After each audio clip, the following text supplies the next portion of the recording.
स्वामी विवेक भारती जी के निकट रह रहे लोगों ने उनके तपस्वी जीवन को बहुत करीब से देखा है।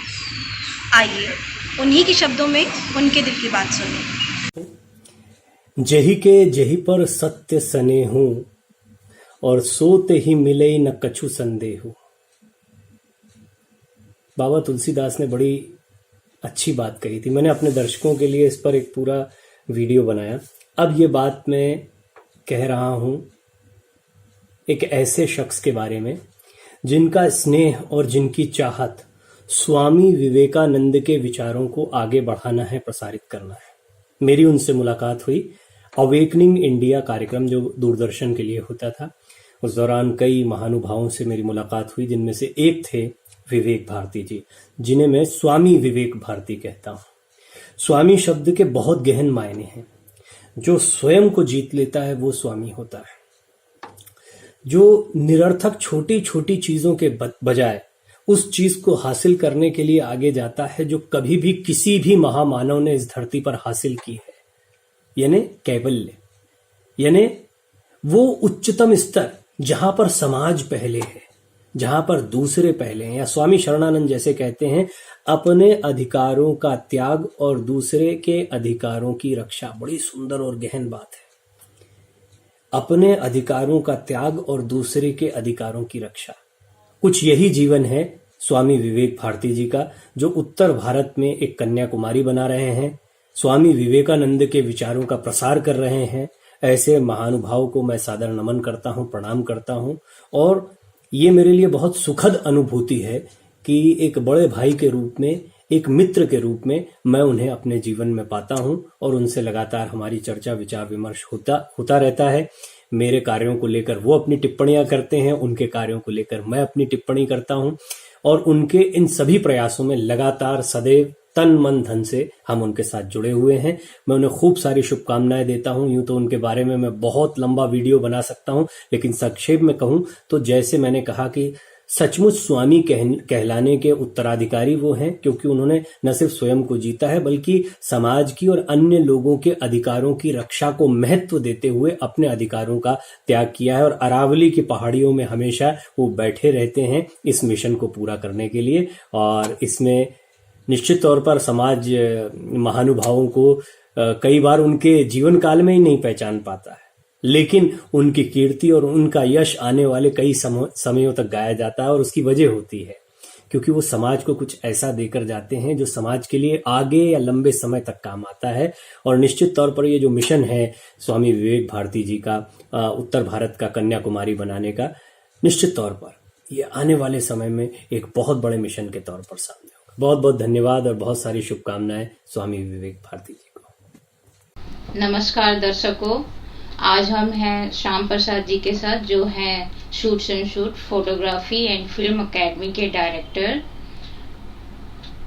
आप अपने स्टूडेंट्स का उत्साहवर्धन कैसे करते हैं? नमस्कार मैम, नमस्कार दोस्तों। देखिए, हर क्षेत्र में स्टूडेंट्स को उत्साहवर्धन की ज़रूरत पड़ती है, चाहे वो फोटोग्राफी का क्षेत्र हो, फिल्म मेकिंग का क्षेत्र हो, फिल्म एकेडमी की बात करें या किसी अन्य प्रकार की कला की बात करें।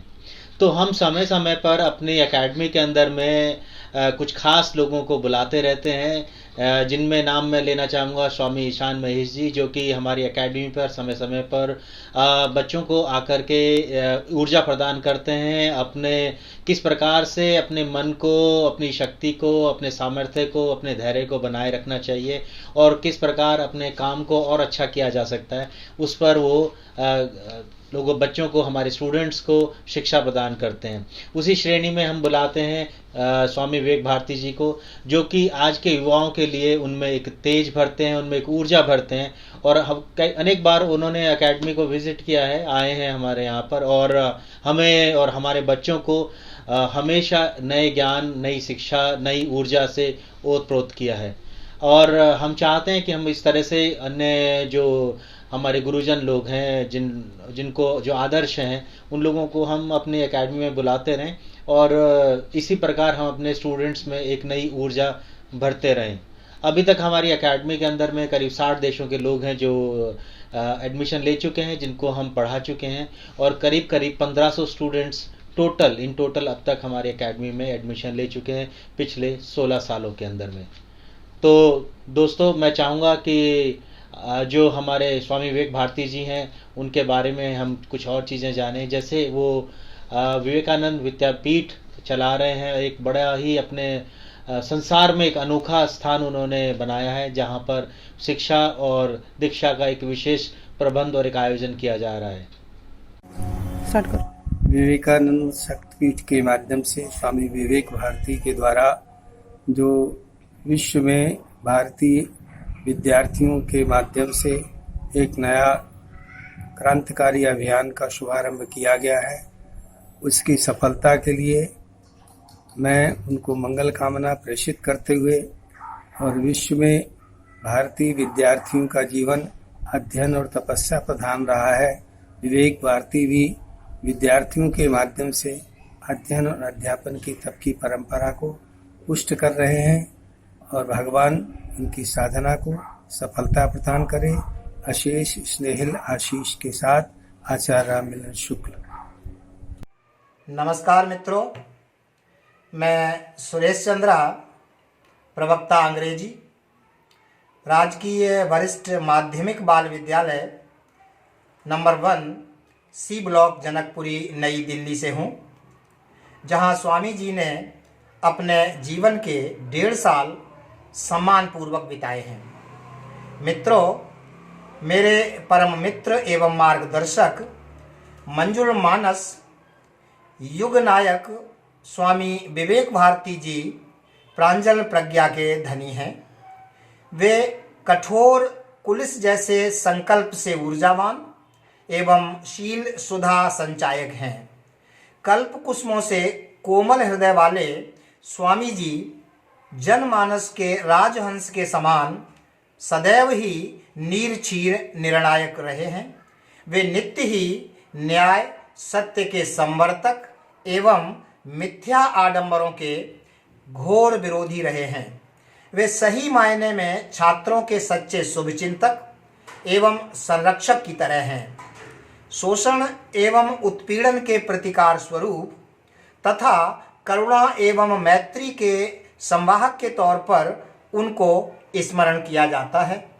वे शिक्षा विधान विधायक, युग दृष्टा, कालजयी एवं कर्मवीर हैं। ध्रुव धर्म धीर होने के साथ साथ वे शांति संधायक एवं जनमानस में लोकप्रिय बोध प्रदायक के रूप में जाने जाते हैं। परम स्नेही एवं सम्माननीय स्वामी जी को नमन करते हुए उनके साथ बिताए पलों को स्मृति पटल पर अंकित करके मैं बस इतना ही कहना चाहूँगा कि एक जर्रे को पर्वत बना दिया उसने, एक जर्रे को पर्वत बना दिया उसने, जमाने में सर इतना उठा दिया उसने, नादान थे उसकी कीमत कम आंकी हमने, नादान थे उसकी कीमत कम आंकी हमने, हमको गुरूर है उन पर कितना किया उसने। नमस्कार, धन्यवाद।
मत लड़ो रब एक है, रास्ते अलग तो क्या हुआ, चीखता है एक मानव ढोसी के पहाड़ में। प्यारे बहनों और भाइयों, आज मैं ऐसे विषय पर बोलने जा रहा हूँ जिस पर बोलना बड़ा कठिन, बड़ा दुरूह और बड़ा सरल भी है। मेरे एक मित्र जिनका जन्म हरियाणा के एक छोटे से गांव में हुआ। पता नहीं आपने ब्रह्मा विष्णु महेश को देखा है या नहीं देखा है, लेकिन मैंने उस गांव कवाली में ब्रह्मा विष्णु महेश को देखा। ये बच्चा जब पैदा हुआ मेरा मित्र, तो माँ ने पाला, माँ ने निर्माण किया, माँ ने जन्म दिया, ब्रह्मा के रूप में माँ रहीं। उसके बाद अपना दूध पिला के बड़ा किया, विष्णु के रूप में रहीं। और महेश के रूप में पिताजी ने ऐसे काम किए, कह दिया बेटा कुछ भी दुरूह नहीं है संसार में, कुछ भी परेशान होने की ज़रूरत नहीं है।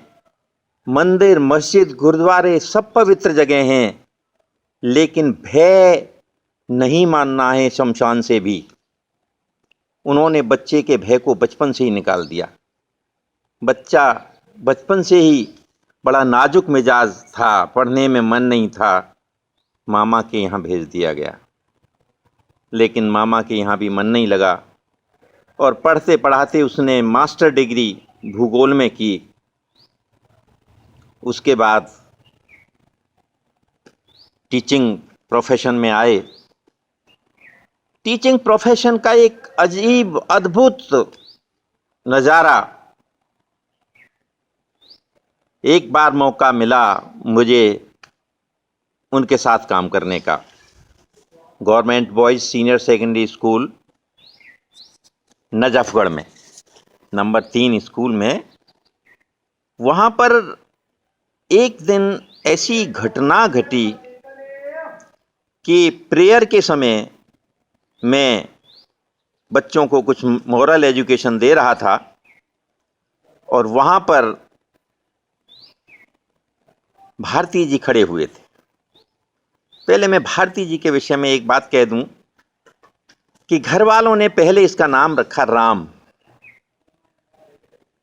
राम को तो बड़ा संघर्ष करना पड़ा जिंदगी में।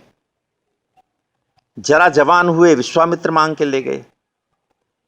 उसके बाद घर पर आए, शादी हुई तो वनवास हो गया।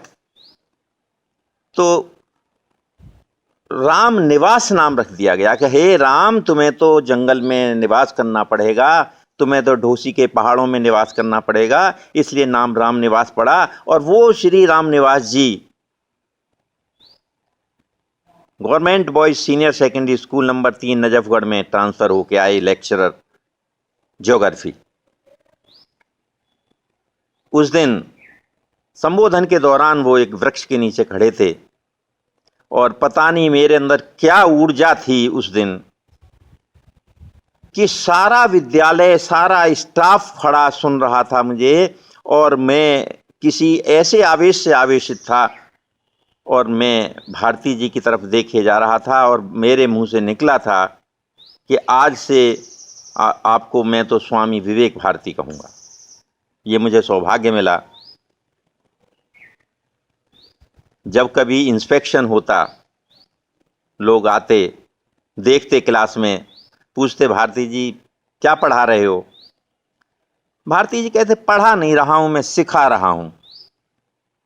पढ़ तो कोई भी लेगा, लेकिन सिखाना बड़ा मुश्किल है। उन्होंने बड़ी यात्राएं की।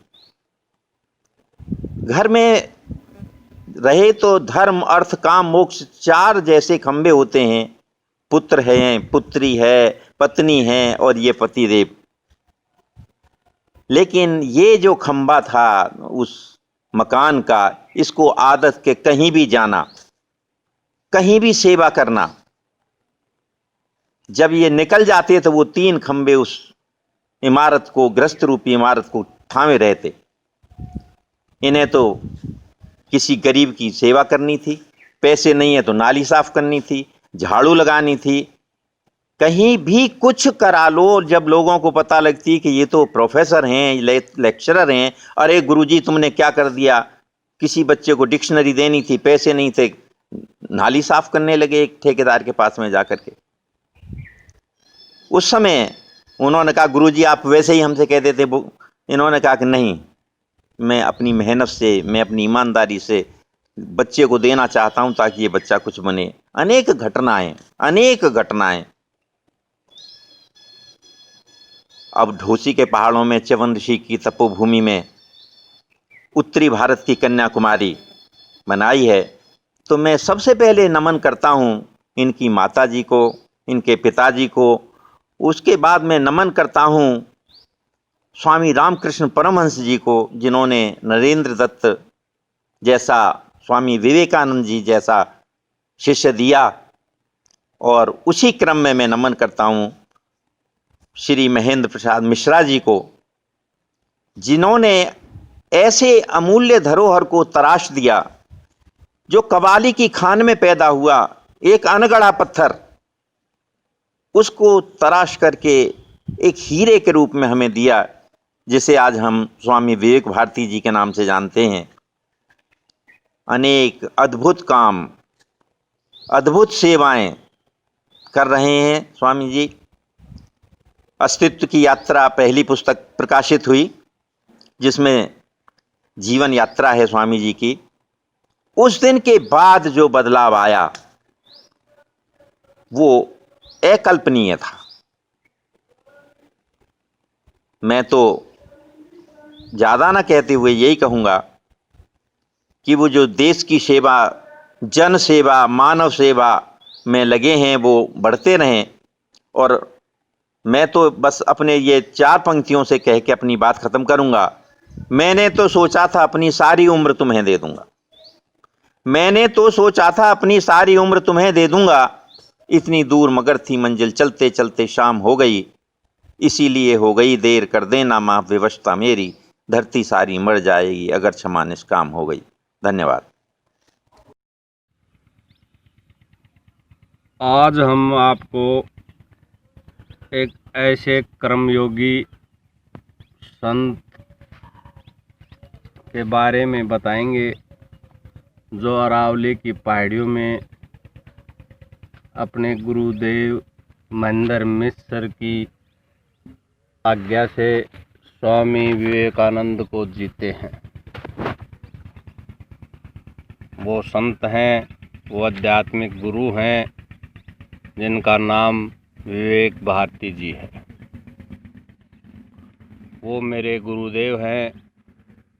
मेरे गुरुदेव विवेक भारती जी कर्मयोगी, अध्यात्म के हर प्रश्न का सटीक जवाब और आत्म अनुभूति कराने वाले हैं। बचपन से ही मेरी साधु संतों, पीर फकीरों और महात्माओं से मिलने की जिज्ञासा रही है। जब मैं कक्षा 5वीं में था तो हनुमान भक्त था। जब मैं 5वीं कक्षा में था तो मैं हनुमान जी का भक्त बनकर उनके व्रत करता था। ज्यों-ज्यों बड़ा होता गया ये भूख बढ़ती गई तथा मैं हमेशा किसी ऐसे ऊंचे फकीर संत से मिलने की भावना प्रबल होती गई। मेरा मन हमेशा सोचता रहता कि किसी अच्छे संत के गुरु दर्शन हो, जिसे मैं अपना गुरु बना सकूं। मुझे जब भी किसी संत के बारे में पता चलता मैं उनके पास पहुंच जाता। लेकिन एक बार कोरियावास गांव में एक संत ने 51 कुंडीय यज्ञ विश्व शांति के लिए किया था, तो मुझे उनसे मिलने की इच्छा हुई। पता करने पर ज्ञात हुआ कि वे अभी अभी वृंदावन जाने के लिए बस स्टैंड के लिए निकल लिए। मैं उनका पीछा करते करते बस स्टैंड नारनौल पहुंच गया और उनसे प्रणाम करके बातें करने लगा। वे मौनी थे। उन्होंने मुझे इशारा किया तो मैंने एक प्रश्न लिख कर उन्हें दिया। उसका उत्तर भी उन्होंने लिख कर मुझे दिया और आने वाले समय में उनके उत्तर ने मुझे संतुष्ट किया। लेकिन फिर मैं इस दुनियादारी में उनके दर्शन नहीं कर सका और मेरी इच्छा फिर अधूरी रह गई। मेरे गुरु की इच्छा बलवती होती गई और फिर मैंने मेरे मन में बाबा खेतानाथ को गुरु मान ध्यान और विचार करने लगा, लेकिन वे शरीर में नहीं थे। मैंने सुना था कि गुरु शरीरधारी को ही बनाना चाहिए। मेरी इच्छा फिर अधूरी रह गई और मैं गुरु की खोज में लगा रहा। चलते चलते खोजते खोजते एक दिन मेरे मित्र के द्वारा एक व्यक्तित्व से मेरी मुलाकात हुई। मैं उनके पास आने जाने लगा, उनके विचार सुने। वे हमेशा हमें कर्मठ रहते हुए स्वामी विवेकानंद जी के बारे में बताते और स्वयं भी उनमें डूबे रहते। मेरी उत्कंठा बढ़ी। उनके अंदर गुरु बनाने के सभी गुण कहने से पहले उनकी इच्छा जागृत हुई और मेरे बिना कहे ही उन्होंने मुझे अपनी ओर खींचते हुए मुझे अपना शिष्य बना लिया। जो उन्होंने मुझे अपनी ओर आकृष्ट किया, मेरे दिल में एक सुखद अनुभव महसूस हुआ। ऐसे हैं मेरे गुरुदेव विवेक भारती जी, भारत माता के सेवक। यहाँ के करोड़ों युवाओं में विवेकानंद जी को देखते हैं और उनको जीते हैं। फिर मैं उनके सानिध्य में रहने लगा, उनकी दिनचर्या से वाकिफ होने लगा। मेरे गुरुदेव बहुत ही कठोर, परिश्रमी और अनुशासन प्रिय हैं। मेरे गुरुदेव और इस समय नारनौल धानुता की पहाड़ियों के बीच उत्तर भारत का कन्याकुमारी के नाम से विवेकानंद शक्ति केंद्र के निर्माण करने में अपनी सारी शक्ति लगाए हुए हैं। कैसे आया विवेकानंद शक्ति केंद्र बनाने का विचार? एक बार गुरुदेव विवेक भारती जी कन्याकुमारी में विवेकानंद शक्ति केंद्र देखने के लिए गए। विवेकानंद जी के ही हर पल उनको जीते हैं। पूरे उत्साह और उमंग के साथ केंद्र में पहुंचकर स्वागतकर्ता के पास पहुंचते हैं और उनके एक कमरा बुक कराने के लिए कहते हैं, लेकिन कमरा नहीं मिल सका। भीड़ अधिक थी, सभी कमरे बुक हो चुके थे। लेकिन वो कहते हैं कि होटल में ठहर जाओ, लेकिन उन्हें तो विवेकानंद जी खींच कर ले गए थे, तो उनको छोड़कर होटल में कैसे ठहर सकते थे। उन्होंने कहा, नहीं, मैं इसी केंद्र में रहूँगा।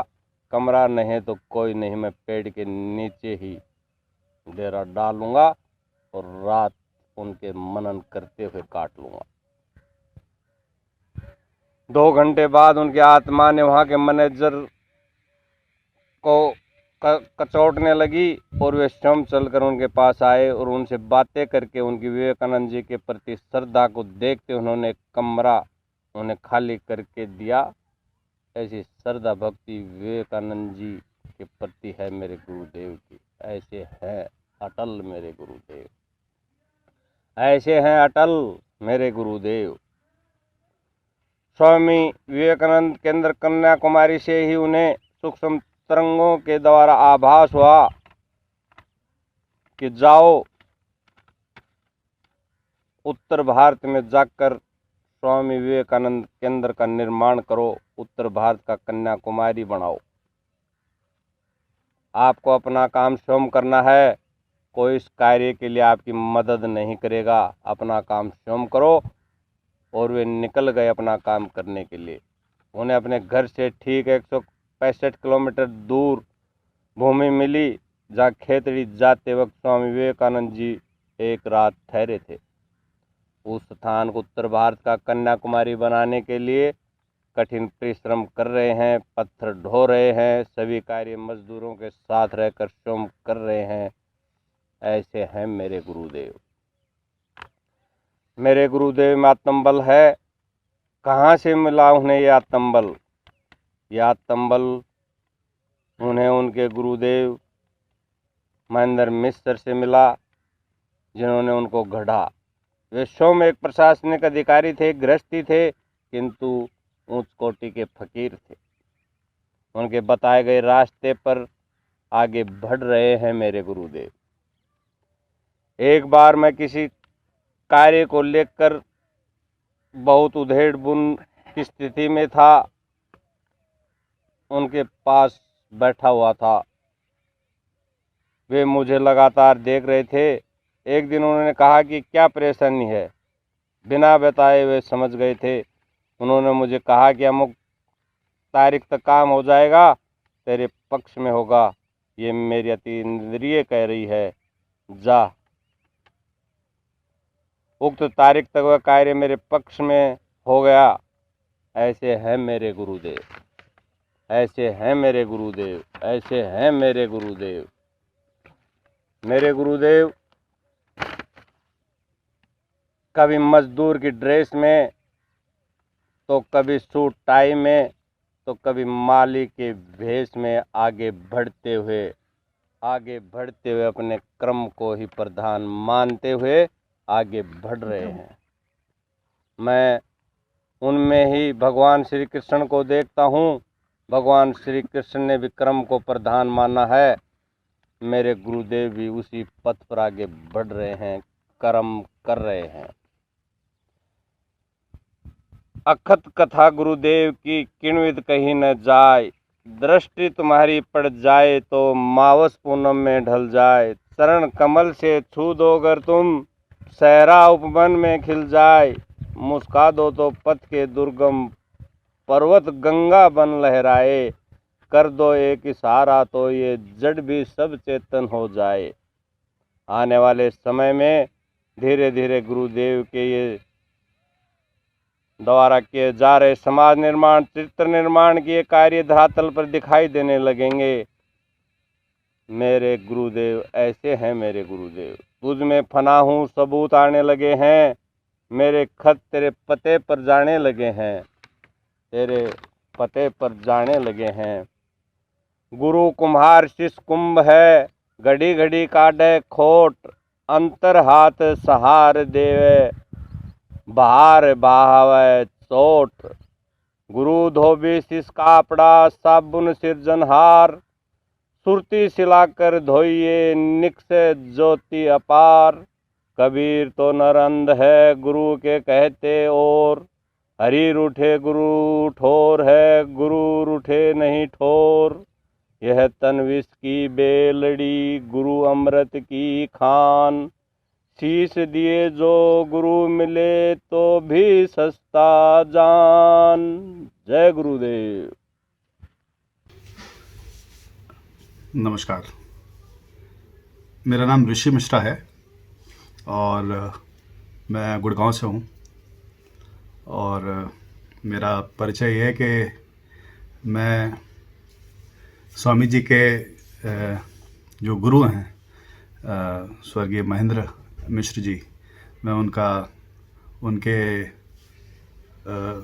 उनकी जो पत्नी थी, उनकी जो बहन है, उनका बेटा हूँ। तो वो मेरे रिश्ते में मौसा जी हैं। ठीक है, हम तो खैर बचपन से उनको एज ए मौसा जी ही देखते आ रहे थे, लेकिन जब धीरे धीरे जब बड़े हुए, जब चीज़ों को समझने लग गए, हालांकि तब तक थोड़ा लेट हो चुका था, बिकॉज तब तक वो अपना देहांत हो चुका था उनका।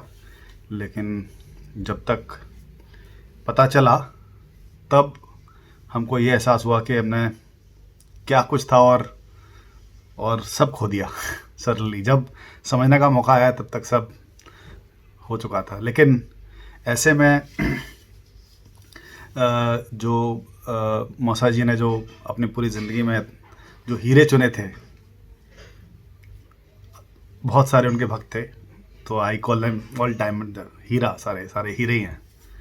तो उनमें से जो कोहिनूर हीरा था, अब दिस इज़ माई लक के जो कोहिनूर हीरा था, उन्होंने मेरे को चुना। और उस दिन से आज तक कभी उनकी कमी महसूस नहीं हुई। और स्वामी विवेक भारती जी ने जो एक ऊर्जा, जो एक पिता वाली भूमिका वो सब मेरे लिए अदा की है। और अच्छी बात यह है कि उनसे जो ऊर्जा मेरे को मिलती है उसका बहुत ज़्यादा इम्पोर्टेंस है मेरी लाइफ में। मैं बहुत ही साधारण परिवार से हूँ। I come from a family which once use to struggle to even make our livings. आज भगवान की दया से सब कुछ है। अच्छी एक नौकरी तो खैर अब मैंने छोड़ दी, अब मैं अपने बिजनेस में हूँ काफ़ी टाइम से, और ठीक है, बट चल रहा है। लेकिन अभी मंजिल बहुत दूर है, बहुत कुछ करना है। स्वामी जी को एक्चुअली मैं अंकल जी बोलता हूँ वैसे तो मैं उनको अंकल जी बोलूँगा, लेकिन हाँ, मेरे को अंदर से पता है कि वो एक्चुअली मेरे क्या हैं, ठीक है। उनके बारे में मैं कुछ भी बोलूँ बहुत कम है, बिकॉज जग जाहिर है सब कुछ, क्या बोलूँ क्या नहीं बोलूँ। तो मेरे लिए तो वो एक आदर्श है आज भी, और हमेशा रहेंगे। और जो उनकी जो अब तक की पूरी लाइफ में जो चीज़ें एक टाइम पे जो हमने सुनते थे, जो कहानी हम सुनते थे, जो स्टोरीज़ हम सुनते थे मौसा जी और मौसा जी के भक्तों के बारे में, वो नासमझी के कारण हम उसकी ज़्यादा डिटेल में हम जा नहीं पाए। लेकिन अब जब चीज़ें अब सामने क्लियर हो गई हैं तो अब महसूस होता है कि हाउ लकी आई एम कि भाई मैं अंकल जी के से जुड़ा हूँ और आगे भी जुड़ा रहूँगा। बट ये है कि जो सबसे ज़्यादा इम्पॉर्टेंट चीज़ जो लाइफ में होती है किसी भी इंसान के, कि उसको अपने ज़िंदगी का उद्देश्य मिलना चाहिए। If someone is living without a purpose in life, then he is as good as a dead man. तो आई थिंक ठीक है, स्वामी जी ने अपना लक्ष्य पा लिया है, बट ठीक है, I am still looking for why I'm here. I'm still trying to understand why I'm here, and I'm sure someday I will find my own path and the cause why I'm here. And uncle ji ने जो इतना बड़ा एक काम उठाया है अपने sir पे, जो उत्तर भारत का कन्याकुमारी बनाने का जो एक इम्पॉसिबल सा टास्क हाथ में लिया है, तो I will try to somehow, I am lucky to be part of that, and हमेशा से रहूँगा। और आई डोंट नो, मतलब लाइफ तो बहुत बड़ी है। इस लाइफ का जिस दिन पर्पस मिल गया उस दिन I will be able to probably speak much better, but right now अभी तक तो ये है कि हाँ, I am very lucky to have someone like him. और उनकी ज़िंदगी से बहुत कुछ सीखा है कि किन विपरीत परिस्थितियों में वो उन्होंने अपना आध्यात्मिक जो जीवन है वो जीवित रखा, जो कि आजकल लोग अपने रोज़मर्रा के भागा दौड़ी ज़िंदगी में सब भूल जाते हैं। उनको सिर्फ खाना पीना, बच्चे, नौकरी, बस यही है लाइफ में, और कुछ नहीं है। और we all live like a dead man. So at least I am lucky that हमारे ज़िंदगी में एक इतने ऐसे स्वामी जी जैसे मार्गदर्शक हैं। और I really feel lucky. I truly feel blessed, and I'm looking forward to it. Thank you. ईश्वरो गुरुरात्मिति मूर्ति भेद विभागिने ममवत व्याप्त देहाय दक्षिणा मूर्तये नमः। मैं भूलन त्यागी, रेडियो दूरदर्शन कलाकार, और माँ सरस्वती की कृपा कभी हो जाए तो थोड़ा बहुत रचना भी कर लेते हैं।